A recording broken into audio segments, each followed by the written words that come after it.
জামাত ইসলামের পক্ষ থেকে আপনাদেরকে আল্লাহ তাআলার দাসত্ব এবং রাসূল সাল্লাল্লাহু আলাইহি ওয়াসাল্লামের প্রতি আনুগত্য করার আহ্বান জানাই আমরা। তাহলে আল্লাহ তাআলার দাসত্বটা কি এটা তো আমাদের বুঝতে হবে, ঠিক না? আমরা যে মুসলমান যখন মানুষ ঈমান আনে তখন কিন্তু কালেমা পড়ে যে লা ইলাহা ইল্লাল্লাহু মুহাম্মাদুর রাসূলুল্লাহ সাল্লাল্লাহু আলাইহি ওয়াসাল্লাম। এটার দুইটা ব্যাখ্যা। একটা হচ্ছে যে আল্লাহ ব্যতীত অন্য কোনো প্রভু নাই, ইলাহ নাই। আর মুহাম্মদ সাল্লাল্লাহু আলাইহি সাল্লাম শেষ নবী এবং আমাদের আদর্শ অনুকরণীয়, ওনার সব কিছুই আমরা ফলো করব, ঠিক না? তা আমরা যদি আল্লাহ তাআলার দাসত্বকে স্বীকার করি, আল্লাহর প্রতি যদি আমরা ঈমান আনি, সর্বপ্রথম একটা ঈমানদারের কাজ হচ্ছে নামাজ পড়া।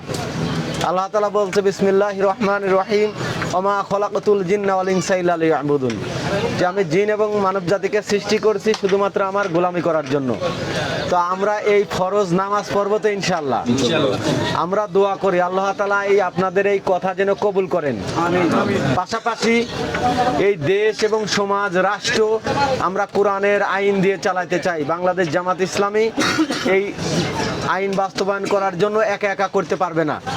যদি আপনারা আমাদেরকে সমর্থন না করেন, আমাদেরকে যদি ভোট না দেন, তো আপনারা আমাদের সমর্থন করবেন তো ইনশাআল্লাহ। এই যে আপনাদের একটা ভোটের মাধ্যমে যদি একটা এমপিকে ভোট দেন, ওই এমপি যদি জেনা করে এর ভাগীদার আপনি, যদি সেই আবার ব্যবসা করে এর ভাগীদার আপনি।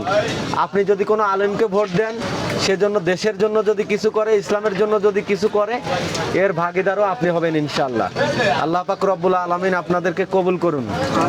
প্রিয় ভাইরা, অনেকেরই প্রশ্ন জাগতে পারে আমি নামাজ পড়বো, রোজা রাখবো, তা আমার দোয়াল করতে হবে কেন? যে কোনো প্রশ্নের উত্তরের জন্য আমার কোরআনের কাছে যাইতে হবে। কোরআন কি বলছে? কোরআন বলছে বিসমিল্লাহির রহমানির রহিম ওয়ালতাকুম মিনকুম উম্মাতুন ইয়াদউনা ইলাল খায়রি ওয়া ইয়া'মুরুনা বিল মা'রুফি ওয়া ইয়ানহাউনা আনিল মুনকার, যে তোমাদের মধ্যে অবশ্যই